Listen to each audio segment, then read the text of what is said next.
The Forgotten Empire, a world without the Soviet Union. In the closing months of 1917, as the winds of revolution swept across Russia, history took a different turn. On a frigid November night in Petrograd, the storming of the Winter Palace that would have marked the beginning of the Bolshevik Revolution faltered.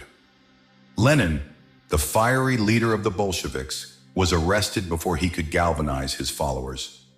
The movement, without its spearhead, disintegrated into factions, and the dream of a Soviet Union never came to pass. Instead, Russia, battered by the World War, spiraled into chaos. The White Army, supported by various foreign powers, reclaimed the cities one by one. By 1920, the Russian Empire had been reinstated, but it was a shadow of its former self. The Tsar was gone, and in his place, a fragile, provisional government tried to hold together the fractured nation. The idealism of the revolution was replaced by a cold pragmatism as the new rulers sought to consolidate power. Without the Soviet Union as a counterbalance, the geopolitical landscape of Europe began to shift in unexpected ways. The German Empire, having been devastated by the Treaty of Versailles, found itself vulnerable to the rising tide of communism that still simmered across the continent. Yet without a Soviet Union to fan the flames, the communist movements in Europe lacked the backing they needed to take hold.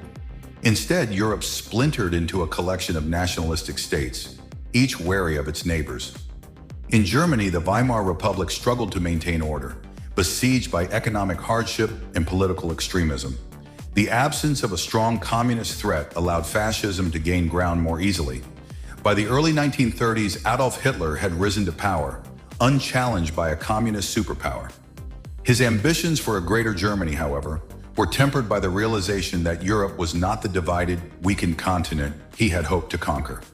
France and Britain, seeing the danger early, formed stronger alliances with their European neighbors, including a reformed and increasingly democratic Russia. In the East, Asia experienced its own upheavals. China, free from the looming influence of a Soviet Union on its borders, struggled with its internal divisions.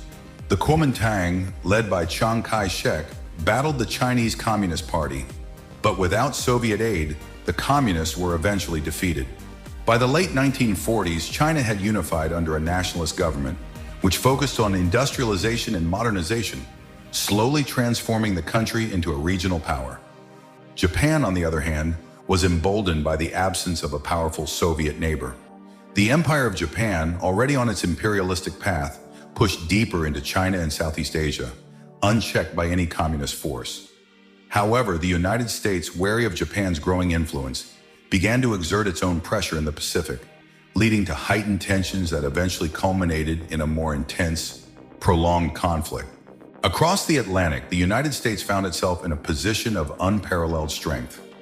With no Soviet Union to challenge it, America became the uncontested leader of the free world.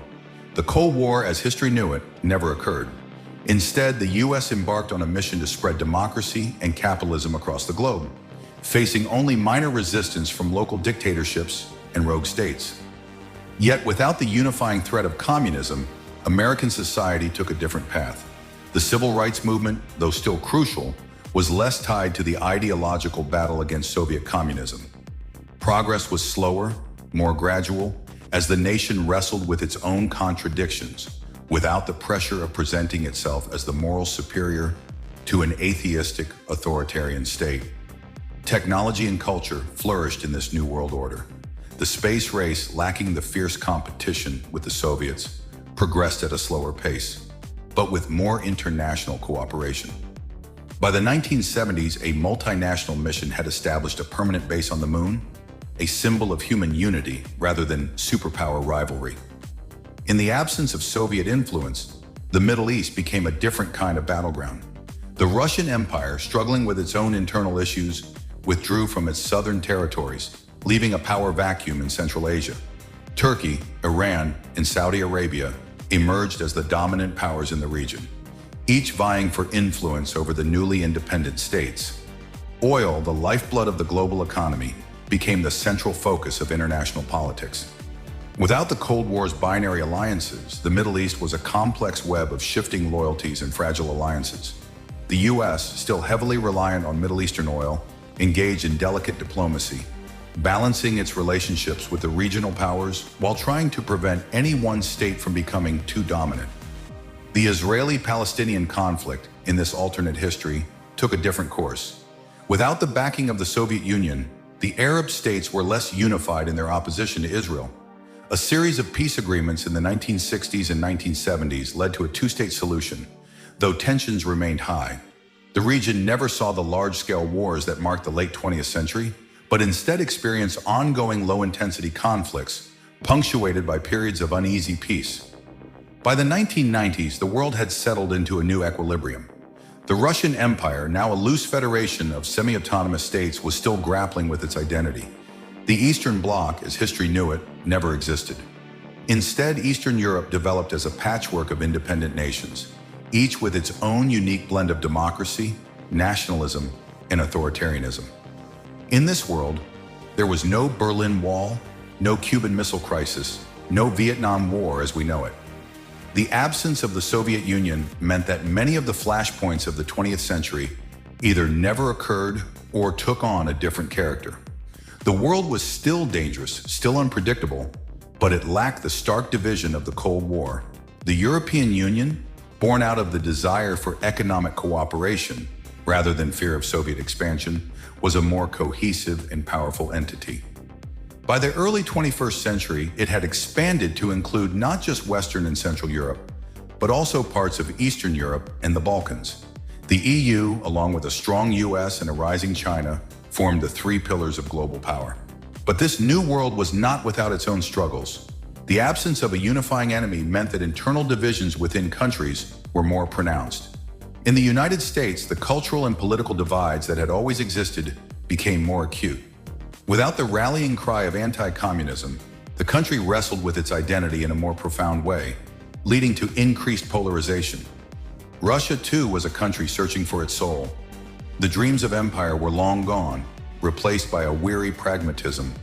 The former territories of the Russian Empire, now independent states, had little desire to return to the fold. The Russian Federation, under its autocratic leaders, struggled to maintain its relevance on the global stage, often resorting to nationalist rhetoric and military posturing to assert its influence. In Asia, the balance of power was delicate. China, having avoided the traumas of a communist revolution, was a more stable but still authoritarian state. Japan, despite its economic might, faced the long-term consequences of its imperialistic past as neighboring countries remained wary of its intentions. As the world entered the 21st century, the absence of the Soviet Union was a constant reminder of how history could have been different. The threats of nuclear war, global communism, and Cold War espionage had been replaced by new challenges: climate change, cyber warfare, and global terrorism. The world was still a dangerous place, but the dangers were different, more diffuse, and often less predictable. The technological advances of the late 20th and early 21st centuries were remarkable, but without the fierce competition of the Cold War, progress was more collaborative. The International Space Station, built not as a symbol of superpower rivalry, but as a genuine cooperative effort, orbited the Earth as a beacon of what humanity could achieve when it worked together. Yet for all the progress, there was a lingering sense of missed opportunities. The world was safer, perhaps, but also less vibrant, less driven by the great ideological struggles that had once defined an era. The absence of the Soviet Union meant that the 20th century had been a century of consolidation rather than revolution, of gradual change rather than dramatic upheaval. In a small forgotten museum in St. Petersburg, a faded photograph hangs on the wall. It shows a group of men standing in front of a grand palace, their faces full of hope and determination. The caption reads, "The leaders of the revolution that never was." The men in the photograph are almost forgotten by history, their dream of a worker state a footnote in the annals of the 20th century. But for those who remember, the photograph is a reminder of what might have been: a world divided by ideology, a world where the struggle between communism and capitalism defined everything. A world where the Soviet Union was not just an idea, but a reality that, for better or worse, shaped the lives of billions. In the quiet halls of the museum, an old man stands before the photograph. He remembers the stories his grandfather told him of a time when the world was on the brink of something new, something terrifying, something